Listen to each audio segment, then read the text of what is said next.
जिज्ञासु मित्रों, बहुत बहुत अभिनंदन है आप सभी का दिव्य सृजन में। प्रत्येक दिवस की भांति आज फिर हम यहाँ पर यह लाइव चर्चा का कार्यक्रम शुरू कर रहे हैं और आज का विषय है 3 गुणों का अतिक्रमण, त्रिगुणी माया का अतिक्रमण। तो योगी के द्वारा त्रिगुणी माया का अतिक्रमण किस प्रकार से होता है और 3 गुण क्या कार्य करते हैं, इस विषय पर हमने बहुत कुछ सुना है, समझा है। लेकिन इसी विषय को आगे बढ़ाते हुए भगवान श्री कृष्ण कुछ नए रहस्य को प्रकट करते हैं। और वह नया रहस्य क्या है श्रीमद् भगवद गीता में? तो भगवान कहते हैं कि नान्यम गुणेभ्य कर्तारम यदा दृष्टानुपश्यति गुणेभ्यश्च परमं वेति मद्भावम सो अधिगच्छति। जो विवेकी मनुष्य 3 गुणों के सिवाय अन्य किसी को कर्ता नहीं देखता और गुणों से पर अनुभव करता है, मतलब कि उसकी जो अनुभूति है वो गुणों से ऊपर जा चुकी है, वो गुणों से पर भी अनुभव कर सकता है।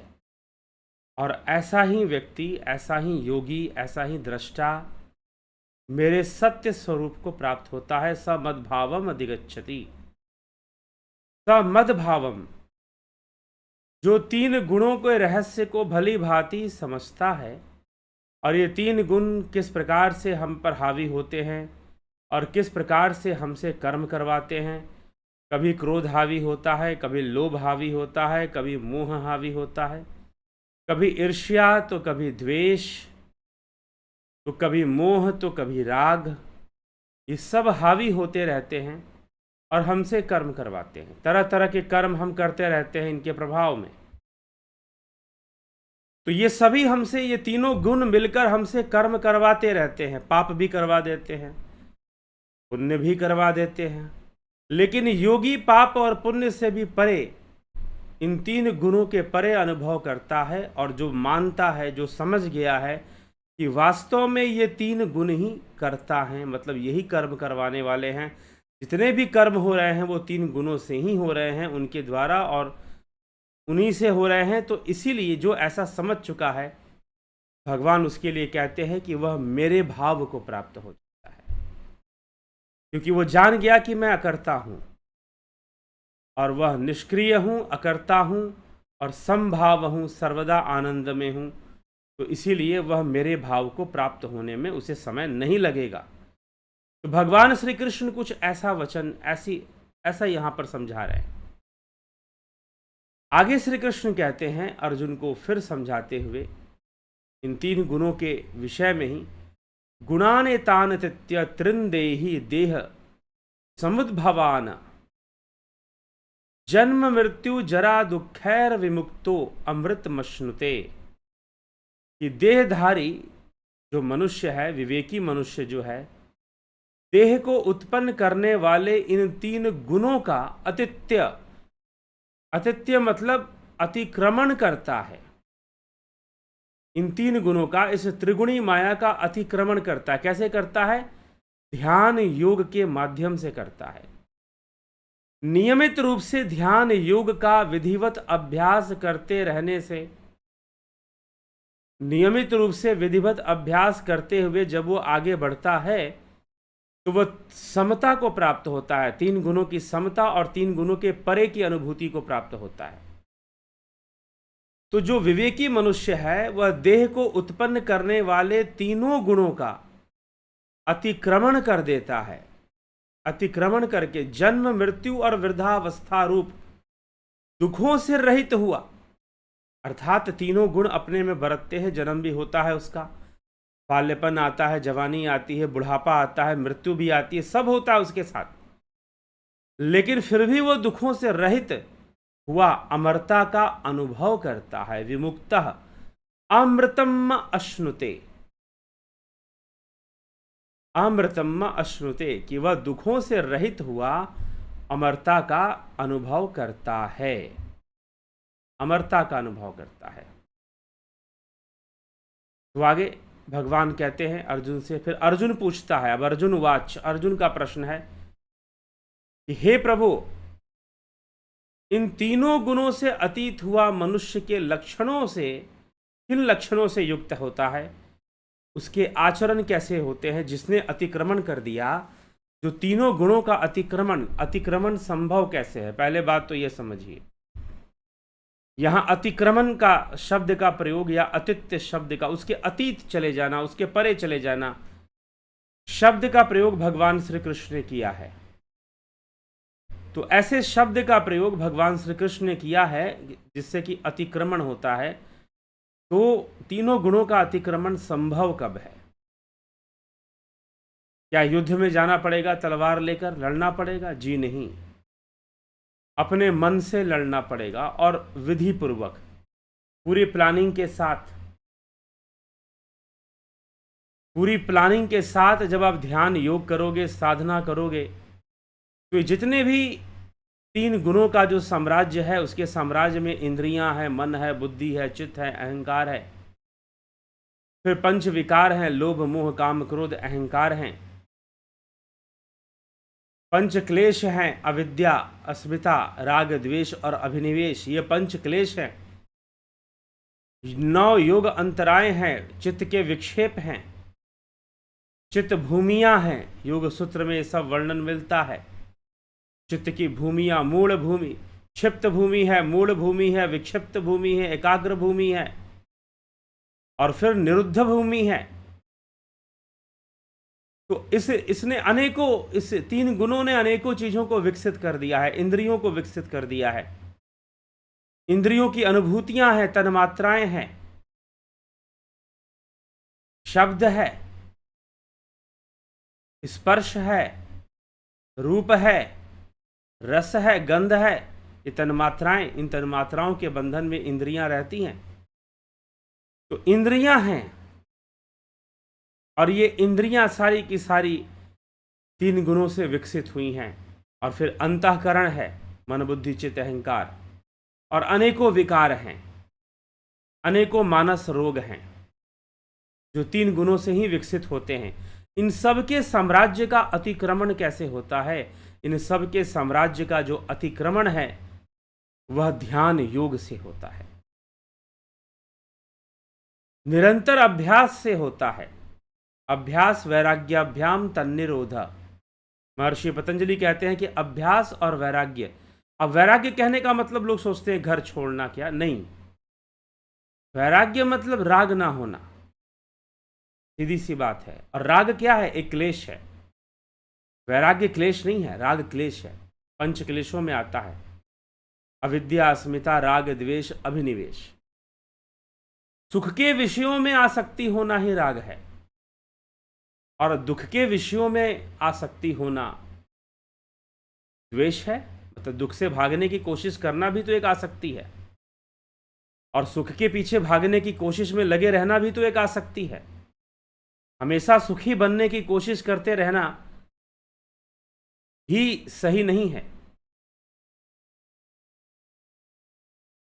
तो इसीलिए मनुष्य जो है दुखी होता रहता है, इन पंच क्लेशों के कारण, इन तीन गुणों के कारण, इन तीन गुणों के बंधन में। तो इसलिए हमें विचार करना है, और तीन गुणों का अतिक्रमण ध्यान योग से संभव है। ध्यान योग से संभव है, ध्यान योग के अभ्यास से संभव है। लेकिन नियमित अभ्यास जरूरी होता है, तब जाकर सफलता मिलती है इस अतिक्रमण में, तीन त्रिगुणी माया के अतिक्रमण में। तो निरंतर अभ्यास करने वाले निश्चय ही एक समय पर अतिक्रमण कर कर एक ऐसी अवस्था में जो तीन गुणों के परे का अनुभव है उसको प्राप्त कर लेते हैं। तीन गुणों के परे का अनुभव, शांत चित्त, समभाव, आनंदानुगत, ऐसे अनुभूति को वो प्राप्त करना शुरू कर देते हैं जब उनको सही मार्ग प्राप्त होता है, जब उनको सही रास्ता प्राप्त होता है। तो इसीलिए हमें यह विचार करना होगा। तो अतिक्रमण कर देता है। अर्जुन पूछ रहे हैं कि ऐसे जिन्होंने अतिक्रमण किया है, अतिवर्तते चैतान स्त्रीन गुणानि गुणाति वर्तते कैरलिंगै स्त्रीन् गुणाने तानतीतो भवति प्रभो किम आचरः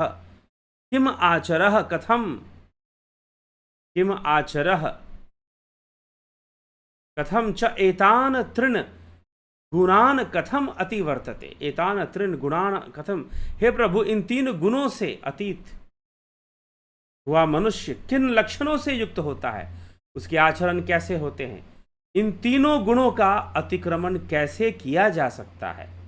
इन तीनों गुणों का अतिक्रमण अति वर्तते, अर्जुन पूछ रहा है अतिक्रमण कैसे किया जा सकता है। भगवान उत्तर देते हुए कहते हैं प्रकाशम च प्रवृत्तम च मोहमेव च पांडव न द्वेष्टि संप्रवृतानि न निवृत्तानि कांक्षति।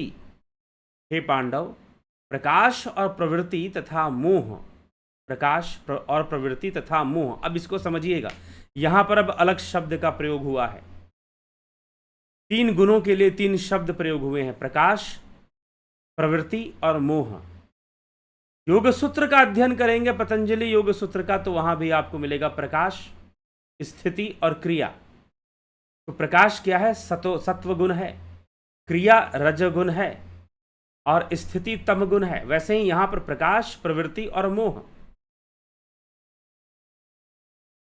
तो प्रकाश सत्वगुण, प्रवृत्ति रजगुण और मोह तमोगुण है। तो भगवान उत्तर दे रहे हैं अर्जुन के प्रश्नों का। अर्जुन ने प्रश्न किया है कि 3 गुणों का अतिक्रमण करने वाले जो योगी हैं उनका लक्षण क्या होता है, उन मनुष्यों का लक्षण क्या होता है और अतिक्रमण होगा कैसे, उसी का उत्तर भगवान आगे दे रहे हैं। तो प्रकाश और प्रवृत्ति तथा मोह ये सभी अच्छी तरह से प्रवृत्त हो जाए, संप्रवृत्तानि, सम अवस्था को प्राप्त हो जाए। मतलब तीनों गुण, सत्वगुण, रजगुण और तमगुण, ये तीनों गुण सम अवस्था को प्राप्त हो जाए, संप्रवृत्तानि, अच्छी तरह से प्रवृत्त हो जाए।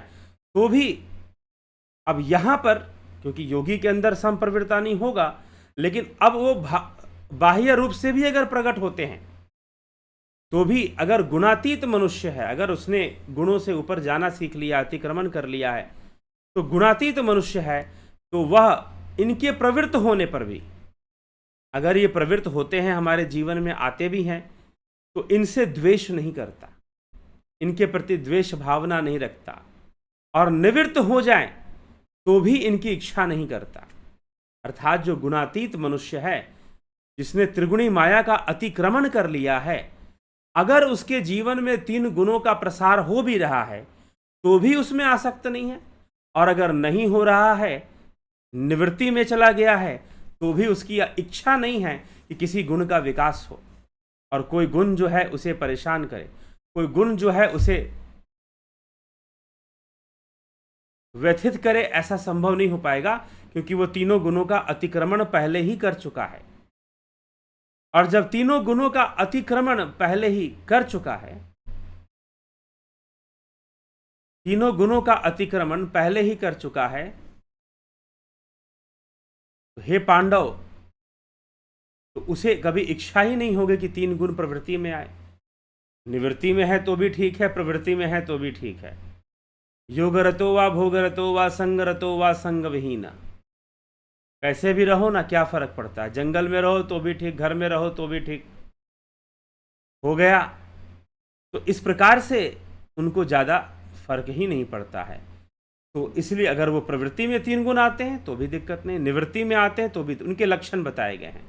इसके लक्षण जिन्होंने 3 गुणों का अतिक्रमण कर दिया है। उदासीन वदासीनो गुणार्यो न विचाल्यते गुणा वर्तन्त इत्येव यो अवतिष्ठति नेंगते। जो उदासीन की तरह स्थित है, यह उदासीनवत आसीन गुणे न विचाल्यते, उदासीन की तरह स्थित है, गुणों के द्वारा विचलित नहीं किया जा सकता।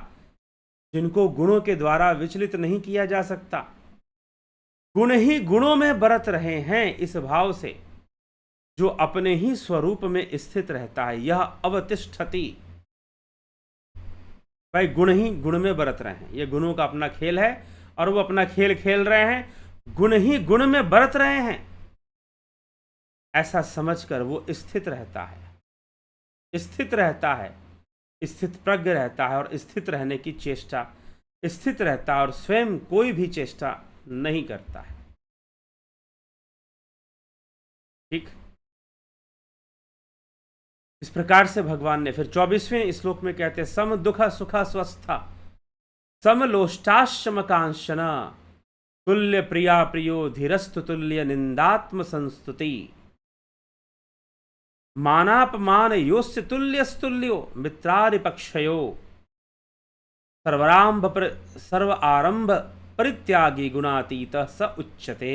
अर्थात सम दुख सुख स्वस्थ समलोष्टाश्म कांचना, जो धीर मनुष्य, जो त्रिगुणी माया का अतिक्रमण करने वाला योगी, दुख सुख में सम, अपने स्वरूप में स्थित रहता है, जो मिट्टी के पत्थर, ढेले पत्थर और सोने में सम ही देखता है, बराबर ही समझता है, समभाव रखता है, जो प्रिय अप्रिय में भी सम ही रहता है, जो अपनी निंदा स्तुति में भी सम ही रहता है, जो मान अपमान में भी सम ही रहता है, जो मित्र शत्रु के पक्ष में सम ही रहता है, जो संपूर्ण कर्मों के आरंभ का त्यागी है, वह मनुष्य गुणातीत कहा जाता है। सर्व आरंभ परित्यागी, वो वास्तव में वो कोई कर्म, बस प्रकृति के अंदर संसार में वो कर्म करता दिखाई देता है, लेकिन खुद को, अपने आप को कर्मों से अलग, तीन गुणों के द्वारा जो कर्म हो रहे हैं, तीन गुणों के वशीभूत जो कर्मों का व्यापार हो रहा है, उनसे अपने आप को अलग रखने में सफल रहता है, अपने आप को अलग रखता है। ठीक, लेकिन इस अवस्था की प्राप्ति कैसे? जब स्थित प्रज्ञता बनेगी, जब राजयोग होगा। राजयोग क्या है? ध्यान योग ही राजयोग है, अष्टांग योग ही राजयोग है। जब नियमित रूप से प्राणायाम करते हुए प्रत्याहार धारणा का अभ्यास होगा, तो चित्त अपने आप शांत हो जाता है। चित्त का जो व्यापार इंद्रियों के साथ है, वो अपने आप नष्ट हो जाता है। इसी को प्रत्याहार कहते हैं। चित्त का व्यापार इंद्रियों के साथ नष्ट हो जाना, मतलब चित्त का जो व्यापार इंद्रियों के साथ चल रहा है वो ना चले, तो प्रत्याहार होता है। यही महर्षि पतंजलि ने इसी को प्रत्याहार कहा है। यह कैसे संभव है? जब सही तरीके से अभ्यास हो, प्राणायाम का, प्रत्याहार का, धारणा का अभ्यास हो, एक ही भाव अवस्था का अभ्यास हो।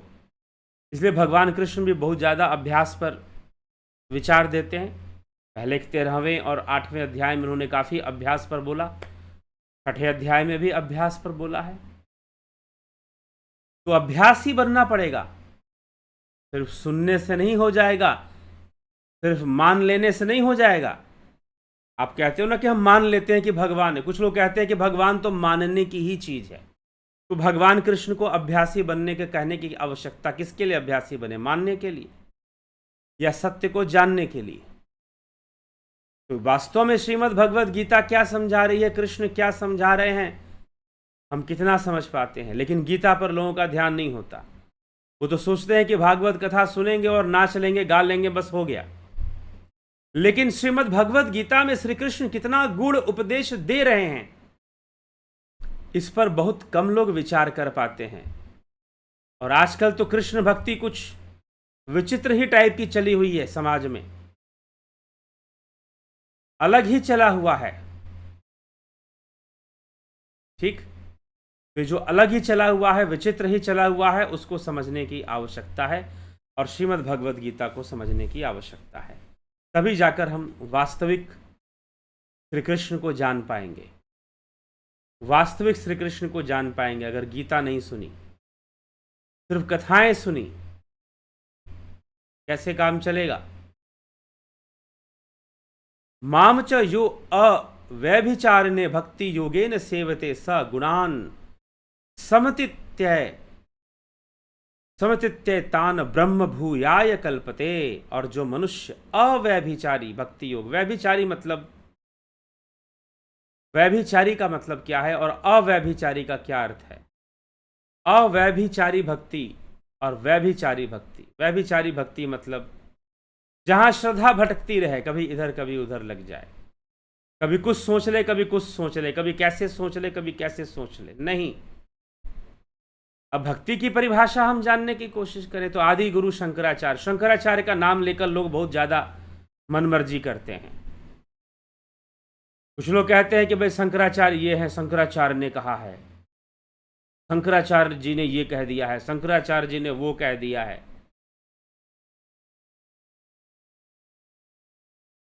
दिमाग और अपना अपना विवेक से तो काम लेना नहीं है। जीव के कल्याण से कोई मतलब ही नहीं है। मनुष्य का कल्याण, राजनीति सिद्ध होनी चाहिए, मनुष्य का कल्याण हो चाहे ना हो। और उसमें भी सही मायनों में कुछ धर्म के, देख लिए, सही मायनों में धर्म के लिए करने वाला व्यक्ति, उसके अंदर गुण ही कुछ और ढंग से निकल के आएंगे, कुछ अलग ही गंभीरता आएगी फिर। और जिनको हुआ करना है और सिर्फ मात्र राजनीति करना है, वह बेचारे, वो खुद बेचारे हैं, दूसरों का भला क्या कर पाएंगे। आर्थिक रूप से नहीं, धार्मिक रूप से जरूर बेचारे हैं, आध्यात्मिक रूप से बेचारे हैं।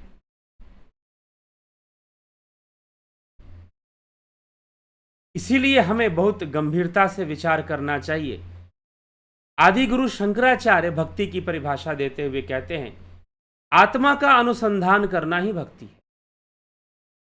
इसका प्रमाण कहाँ है? शास्त्र प्रमाण, आप्त प्रमाण, आगम प्रमाण कहाँ पर है? विवेक चूड़ामणि में है। आदि गुरु शंकराचार्य द्वारा रचित विवेक चूड़ामणि, वो कहते हैं आत्मा का अनुसंधान करो, यही भक्ति है। आत्मा का अनुसंधान करना। लेकिन व्यभिचारिणी भक्ति कब होगी? व्यभिचारिणी भक्ति तब होगी जब लक्ष्य आत्मा की ओर नहीं होगा, जब लक्ष्य इधर उधर बहुत ज्यादा होगा, जब लक्ष्य त्रिगुणी होगा, त्रिगुणी लक्ष्य होगा, अर्थात गुणों के वशीभूत लक्ष्य होगा। लेकिन जब लक्ष्य तीन गुणों से परे होगा, गुणातीत लक्ष्य को ले लिया जाएगा कि मुझे गुणातीत अवस्था में पहुंचना है, परावस्था में पहुंचना है, ध्यान योग करते हुए, राजयोग करते हुए, चित्त का व्यापार। इसलिए प्राणायाम करते हुए पहली घटना क्या घटेगी? पहली घटना प्रत्याहार जब होगा, तो प्रत्याहार जब होगा तो ध्यान की अवस्था में, ध्यान जब आप करोगे, ऐसी अवस्था बनेगी कि चित्त और इंद्रियों का संबंध विच्छेद हो जाएगा। चित्त जो है इंद्रियों की अनुभूतियों को पकड़ना धीरे धीरे कम करने लगेगा और बंद कर देगा, तो प्रत्याहार सिद्ध होगा। यह अनुभव में आना शुरू हो जाएगा। अर्थात किसने क्या, कोई आवाज आई, किसी ने कोई बोला, कुछ अच्छा बुरा बोला, कोई चित्त जो है उसको पकड़ेगा नहीं। बाहर में गर्मी है कि ठंड है, चित्त पकड़ेगा ही नहीं। और ऐसा होता है। अगर आप ईमानदारी से ध्यान योग करेंगे तो ऐसे अनुभव से गुजरेंगे। चित्त पकड़ेगा ही नहीं कि बाहर ठंड है कि गर्मी। गर्मी होगा तो भी शांति से बैठ जाएगा, ठंड होगा तो भी शांति से बैठ जाएगा। ठीक है, ऐसी अवस्था आने में समय लगेगा, साधना करनी पड़ती है। तो इस प्रकार से साधना करनी पड़ती है। प्रत्याहार की सिद्धि में समय लगता है। प्रत्याहार की सिद्धि होगी तो संप्रज्ञात समाधि भी साथ में शुरू हो जाती है। तो प्रत्याहार करना पड़ता है। तो इंद्रियों का, जो इंद्रियों से पहले खत्म नहीं, कम हो जाए, इंद्रियों और चित्त का व्यापार कम हो जाए। पूर्णतः खत्म हो जाए वो बहुत आगे की बात है, लेकिन कम तो हो जाए। पहले कम तो हो। कम कैसे होगा? जब ध्यान होगा, जब अंतर्मुखी हो जाओगे आप। जब अंतर्मुखी होगे, जितने अंतर्मुखी होगे उतना बाह्य इंद्रियों के साथ जो व्यापार चल रहा है, बाहरी इंद्रियों के साथ जो चित्त का व्यापार चल रहा है, वो व्यापार शून्य होने लगेगा। बाह्य इंद्रियों का के साथ जो चित्त का व्यापार चल रहा है, वो व्यापार शून्य होने लगेगा। तो समझो कि आप प्रत्याहार की ओर बढ़ रहे हो। प्रत्याहार आपका सिद्ध हो रहा है, फिर धारणा निश्चय ही सिद्ध हो जाएगा। ठीक। तो यही भगवान कहते हैं कि जो मनुष्य अव्यभिचारी भक्ति योग के द्वारा मेरा सेवन, मतलब अव्यभिचारी जो त्रिगुणी भक्ति नहीं करता, मतलब गुणों से संपन्न नहीं, वो गुणातीत को लक्ष्य बनाता है, मेरा सेवन करता है, वह इन गुणों का अतिक्रमण करके ब्रह्म प्राप्ति का पात्र हो जाता है। ब्रह्म भूयाय कल्पते, ब्रह्म भूयाय कल्पते, ब्रह्म प्राप्ति का पात्र हो जाता है, उसे ब्रह्म अवश्य ब्रह्मलीन का पात्र वो हो जाता है। ठीक। तो अव्यभिचारी भक्ति, माम च यो अव्यभिचारेण भक्ति योगेन सेवते, जो अव्यभिचारी भक्ति योग का सहारा लेता है, योग अव्यभिचारी भक्ति योग का सहारा लेता है, वही 3 गुणों का अतिक्रमण करता है। गुणों का, गुणान समतित्य, गुणों का अतिक्रमण करके ब्रह्म प्राप्ति का पात्र हो जाता है। गुणों का अतिक्रमण करके ब्रह्म प्राप्ति मतलब ब्रह्मलीन होने का पात्र हो जाता है वो, क्योंकि ब्रह्म तक पहुंचने के लिए तो गुणों के परे जाना ही पड़ेगा, क्योंकि ब्रह्म गुणातीत है, शब्दातीत है, भावातीत है। अरे भावनाएं भी तो गुणों के वशीभूत हैं। जितनी भी भावनाएं उत्पन्न होती हैं वो रजोगुण, सतोगुण, रजोगुण, तमोगुण के वश में ही होती हैं, इसलिए भावातीत भी कहा गया है। अब कुछ लोग कहेंगे नहीं, हम तो भाव के भूखे प्रभु और भाव ही सब कुछ है, हम तो भाव से भगवान को बुलाते हैं। भाव से बुलाइए, भावनाएं ही तो सीढ़ी हैं। देखिए 3 गुण ही सहारा भी बनते हैं आगे बढ़ने के लिए, तो भावनाएं भी सीढ़ी बनती हैं, लेकिन वह जो ईश्वर है वह भावातीत है, भावनाओं से परे है। तो जब आप भावातीत, पहले भावनाओं का सीढ़ी बनाएंगे आप, अगर आप ईश्वर के लीला और गुण का भी चिंतन करते हैं तो आप सीढ़ी बना रहे हैं भावनाओं को।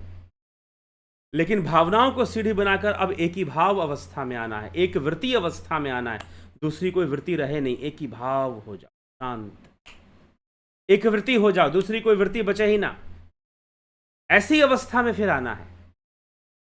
तो भावातीत अवस्था बननी शुरू हो जाएगी, भावातीत ध्यान हो जाएगा। कुछ लोग कहते हैं कि भावातीत ध्यान कैसे करें? अरे ये जो ध्यान योग का कोर्स है भावातीत अवस्था में ले जाता है। भावातीत अवस्था में, परमानंद की अवस्था में ले जाता है आपको। कौन सा? यह जो ध्यान योग का कोर्स है, इसमें गाइडेड मेडिटेशन, ट्रांसेंडेंटल मेडिटेशन शुरू हो चुका। आज ध्यान योग का कोर्स शुरू हो गया, लेकिन फिर भी हम 2 दिन टाइम देते हैं अगर किसी को ज्वाइन करना है तो 25 तारीख तक आप ज्वाइन कर सकते हैं। You can join by 25th of April, 25 तारीख तक आप ज्वाइन कर सकते हैं। तो भावातीत ध्यान कैसे होगा, ट्रांसेंडेंटल मेडिटेशन कैसे होगा, तो भावातीत की ओर आप कैसे जाएंगे, तो उसकी तैयारी भी यहाँ पर करवा दी जाती है, यहाँ पर ध्यान योग करवा दिया जाता है। ठीक है।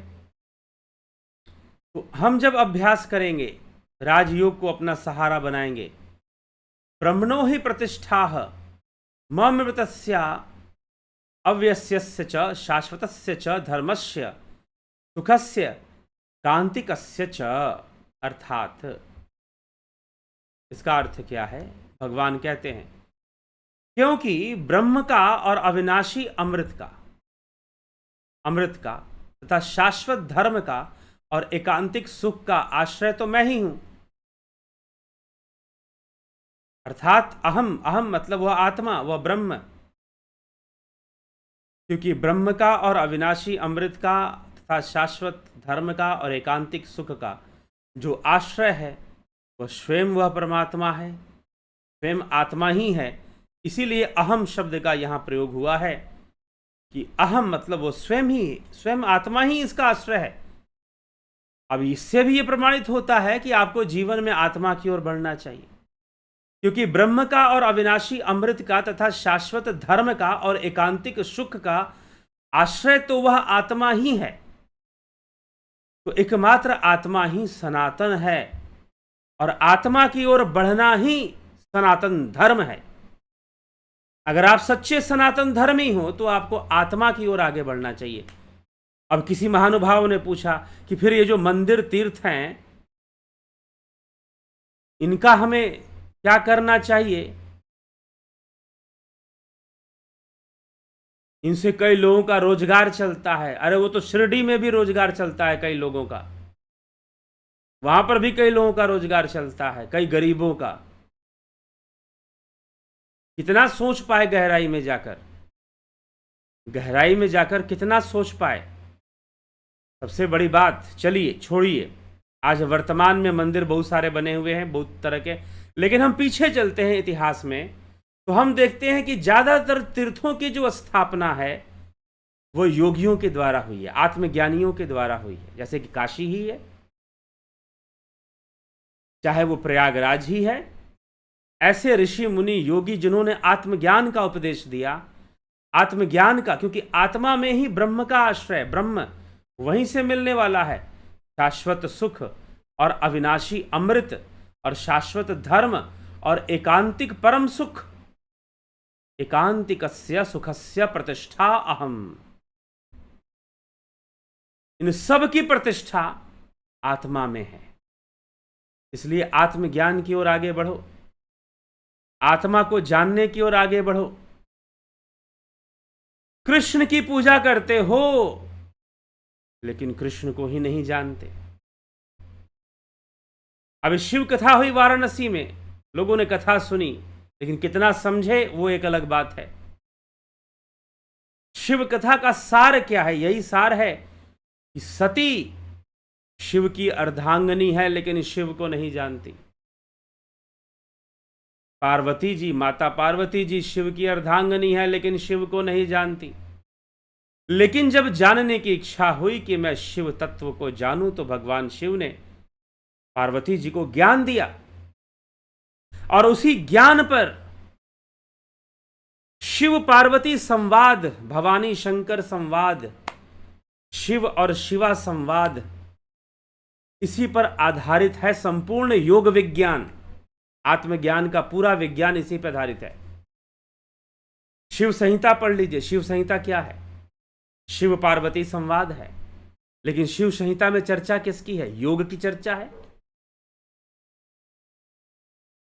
4 आसनों की चर्चा है, मुद्राओं की चर्चा है, नाड़ियों की चर्चा है, समाधि की चर्चा है शिव संहिता में। योग विज्ञान को ही तो शिव पार्वती समझा रहे हैं। लेकिन आप कहां तक सीमित हो? आपने जल चढ़ाया, भांग पिया, गांजा पिया शिव जी के नाम पर, इसके अलावा क्या कभी जानने की कोशिश की कि शिव पार्वती संवाद क्या था? और फिर कहते हो सनातन धर्म हम बनाएंगे। कौन सा सनातन धर्म बना लोगे? बिना शास्त्र के, एक बात ध्यान रखना, अगर बिना शास्त्र के, कुछ लोग कहते हैं कि हम सनातन धर्म की रक्षा शस्त्र से करेंगे। बिना शास्त्र के अगर शस्त्र उठाओगे तो आत्मघात करोगे, इसकी गारंटी है। जो लोग कहते हैं हां ठीक है, शस्त्र तो राम ने भी उठाया, भगवान राम ने भी उठाया, भगवान कृष्ण ने भी उठाया, हमारे गुरुओं ने भी उठाया, गुरु गोविंद सिंह जी, गुरु तेग बहादुर जी, उन्होंने भी शस्त्र उठाया, लेकिन वो योगी थे। वो योगी पहले बने, शस्त्र बाद में उठाया। तो बिना शास्त्र के अगर शस्त्र उठाओगे तो आत्मघाती बनोगे, सिर्फ अपना नुकसान करोगे। ध्यान रखना, शास्त्र पहले है, सर्वदा पहले है। तो प्रश्न यह है कि आप शिव की उपासना करते हैं, लेकिन क्या आप जानते हैं शिव ने जो पार्वती जी को ज्ञान दिया वो शिव संहिता के अंदर, शिव महापुराण के उमा संहिता में वर्णित है। इसलिए सनातन धर्म के नाम पर बहुत कुछ ऐसा हो रहा है जो खुद सनातन धर्म का ही विरोध में है। सनातन धर्म के नाम पर ऐसा बहुत कुछ हो रहा है जो स्वयं सनातन धर्म का ही विरोध में चल रहा है। कहानी उल्टी चल रही है और लोग समझ रहे हैं कि सनातन धर्म का काम हो रहा है, हिंदू राष्ट्र बनने वाला है। और कुछ लोगों को राजनीति बड़ी प्रिय है। राम जी के नाम पर चलती रही राजनीति, कई नेता लोग सांसद बने, बहुत कुछ बने, राम के नाम पर बने, अब कुछ लोग और बन जाएंगे कुछ और एजेंडा चलाकर, लेकिन फिर भी लंबी दौड़ नहीं होती है। लेकिन जो भी हो, कुछ काल के लिए लोग दिग्भ्रमित होते हैं, दिग्भ्रमित होते हैं। और YouTube भी है, मान लो YouTube पे कोई समझाए या मैं ही कुछ बताऊं, उससे क्या फर्क पड़ने वाला है? क्योंकि वायरल का जमाना है कि भाई अरे कोई सेंसिटिव चीज चाहिए, वायरल चीज चाहिए, ठीक है। और यहां कृष्ण समझाए जा रहे हैं आत्मा के विषय में। आत्मा के विषय में समझाए जा रहे हैं कृष्ण कि एकमात्र वह आत्मा ही आश्रय है सबका, उस एकांतिक सुख का, ब्रह्म का, अमरत्व का। वह आत्मा ही सनातन है। एको वशी सर्वभूतांतरात्मा।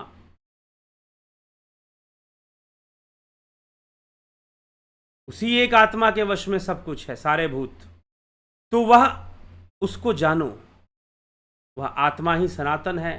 और आत्मज्ञान की ओर आगे बढ़ो। भगवान श्री कृष्ण यहां उपदेश देते, तभी तुम 3 गुणों के परे जाओगे, 3 गुणों का अतिक्रमण कर पाओगे। तो 14वें अध्याय के आखिरी श्लोक में यह चर्चा भगवान करते हैं, 27वें श्लोक में। और यहां पर 14वां अध्याय जो है समाप्त होता है। कल से हम 15वें अध्याय पे चर्चा शुरू कर देंगे फिर। तो 3 गुणों का अतिक्रमण अभ्यास करते हुए अव्यभिचारिणी भक्ति। अव्यभिचारिणी कब होगी? तभी होगी जब आत्मा के अनुसंधान में लगेगी, नहीं तो व्यभिचारिणी वाली कैटेगरी में चली जाएगी फिर। तो अव्यभिचारिणी भक्ति हमें समझना है, अव्यभिचारिणी। जब हम समझेंगे, तो इसीलिए शास्त्र अनुकूल जब हम बातों को समझेंगे, क्या उपदेश दिए जा रहे हैं, क्या समझाए जा रहे हैं, तो निश्चय ही हम अपना कल्याण कर पाएंगे। उस सनातन ब्रह्म को जान पाएंगे, उस सनातन परमात्मा, उस सनातन ईश्वर को जान पाएंगे। उसी का आश्रय ले, उसी में स्थित हो पाएंगे। वही आत्मस्थिति बनेगी फिर। ठीक है, चलिए आगे बढ़ते हैं। तो ध्यान योग का कोर्स अगर आप ज्वाइन करना चाहते हैं, आप भी आत्मस्थिति में जाना चाहते हैं, शून्य की अवस्था में स्थापित होना चाहते हैं, अनुभव करना चाहते हैं कुछ भावातीत, इंद्रियों से परे, बियॉन्ड सेंसेस, अगर कुछ एक्सपीरियंस करना चाहते हैं, अनुभव करना चाहते हैं, तो अवश्य अवश्य आप इस कोर्स को ज्वाइन कीजिए। और जिन महानुभावों ने पूछा था तीर्थ यात्रा, जितने भी हमारे तीर्थ हैं, यात्रा करने में बड़ा अंतर है। जैसे कि चर्चा हुई, मरने में बड़ा अंतर है।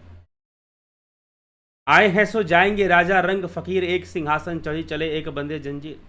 जाना सबको है, लेकिन जाने में बड़ा अंतर है। वैसे ही यात्रा, तीर्थ यात्रा करने में बड़ा अंतर है।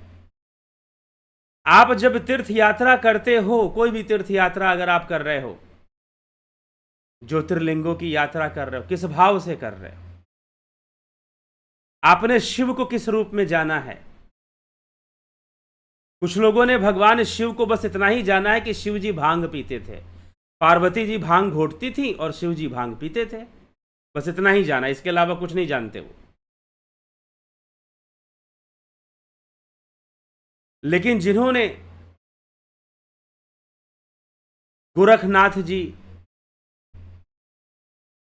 गोरखनाथ संप्रदाय या नाथ संप्रदाय से जो पुस्तकें छपती हैं योग की, पढ़ी हों, हठ प्रदीपिका और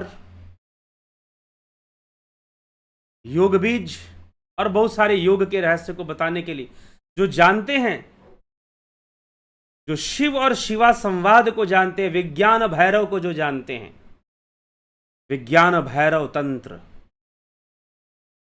योग का एक बहुत ही अनोखा ग्रंथ है वो। धारणाएं बताई गई हैं उसमें, 112 धारणाएं।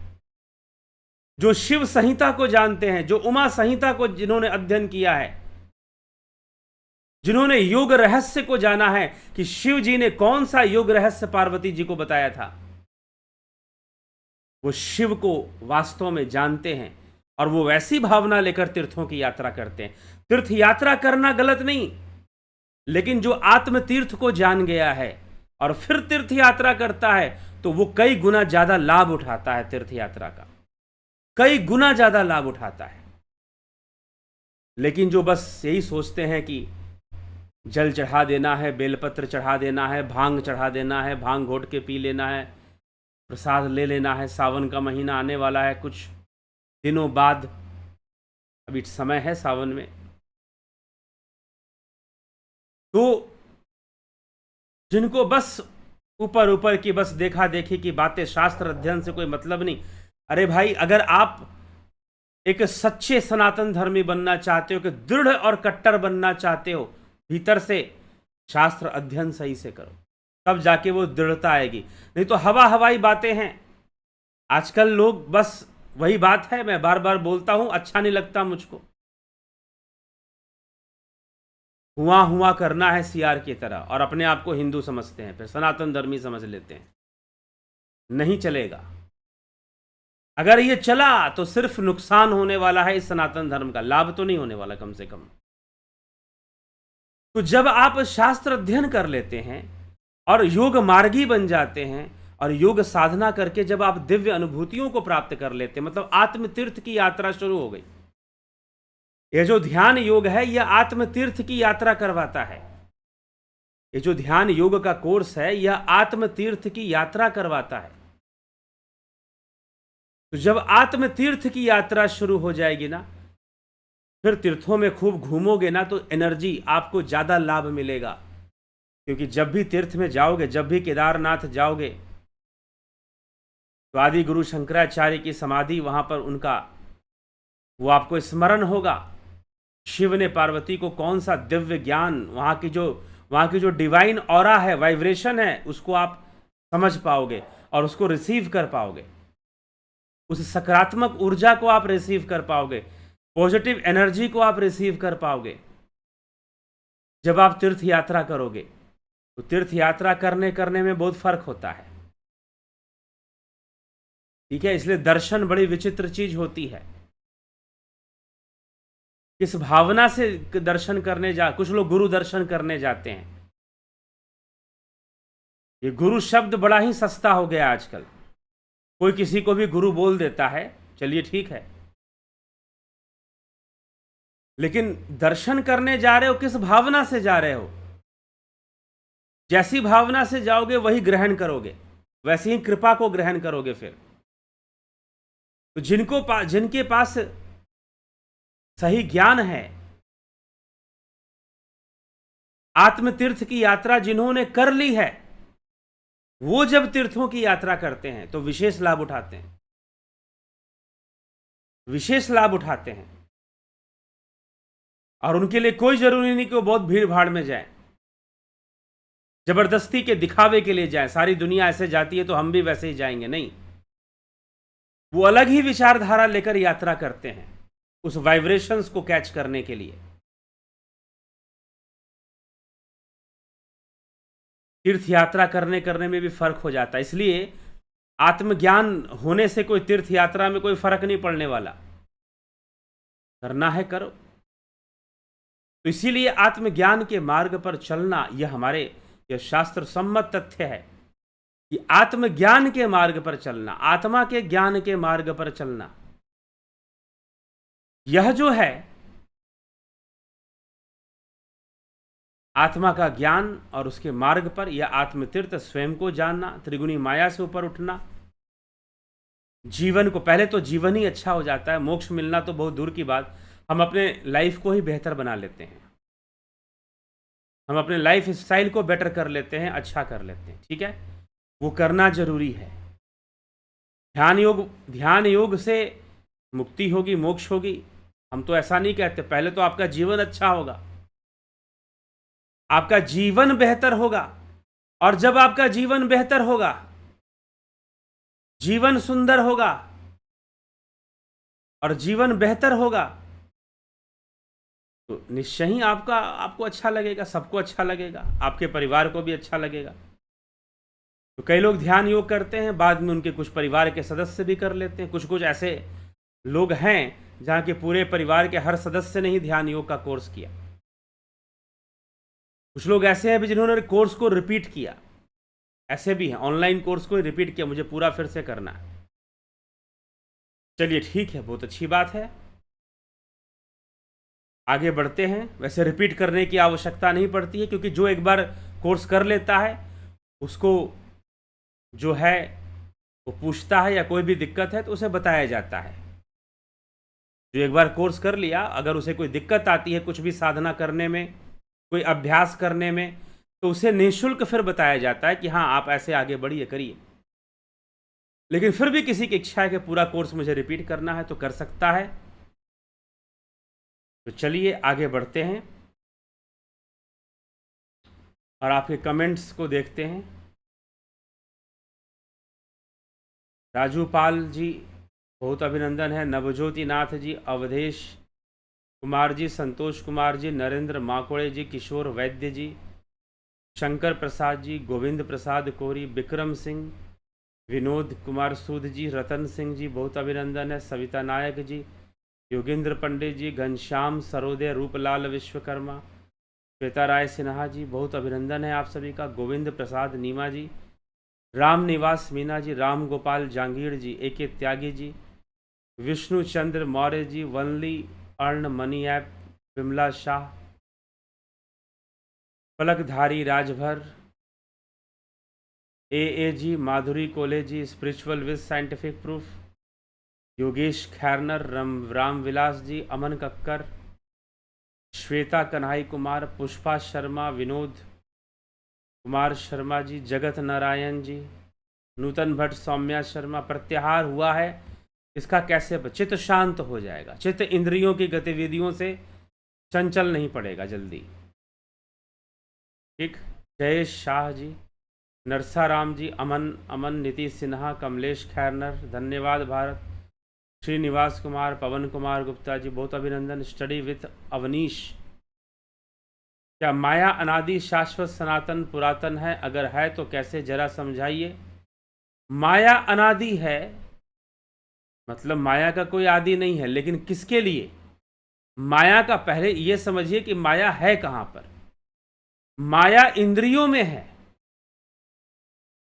ठीक है। माया बुद्धि में है, माया मन में है, माया अहंकार में है, माया चित्त में है और माया इंद्रियों में है। इसलिए कहा गया गो गोचर जहां लगमन जाई सो सब माया जानहूं भाई। और यहां पर अभी क्या चर्चा हो रही है? स्टडी विथ अवनीश, क्या चर्चा हो रही है? त्रिगुणी माया का अतिक्रमण कैसे होता है, इस विषय पे चर्चा हो रही है। त्रिगुणी माया का अतिक्रमण कैसे होता है, इस विषय पे चर्चा हो रही है। तो अगर माया इंद्रियों में है तो इंद्रिय वालों के लिए ही अनादि है, लेकिन जो उसका अतिक्रमण कर गए, आगे बढ़ गए, 3 गुणों से ऊपर उठ गए, तो उनकी बात अलग है, ठीक है। वो तो अलग हो गए, फिर उनके ऊपर माया क्या काम करेगी? नहीं काम करती। यही तो चर्चा हो रही है। दिखते हुए भी समझो कि वो निर्लिप्त रहते हैं। भरत छबलानी जी, सविता, जो भी नायक जी, जो भी जिज्ञासु इस चैनल को सुन रहे हैं, ध्यान योग साधना से अवश्य जुड़े। हमने ध्यान योग किया है, बहुत शांति मिलती है। गुरु जी के शब्दों के बड़े अनमोल हैं। करेंगे अभ्यास तो जरूर शांति मिलेगी।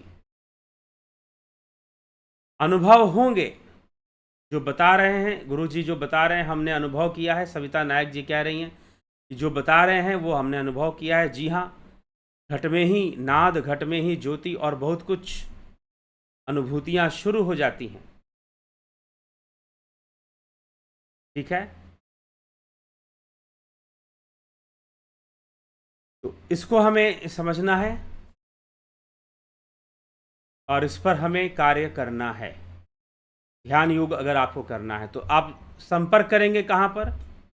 9661802459 9661802459 इस नंबर पर आप संपर्क कर लेंगे। इस नंबर पर आप व्हाट्सएप मैसेज कर लीजिए, आपको सारा डिटेल दे दिया जाएगा कि ध्यान योग कैसे ज्वाइन करना। ध्यान योग शुरू हो चुका, आज कोर्स शुरू हो गया, लेकिन 2 दिन का टाइम और देते हैं ज्वाइन करने के लिए। जो ज्वाइन करना चाहते हैं कर सकते हैं।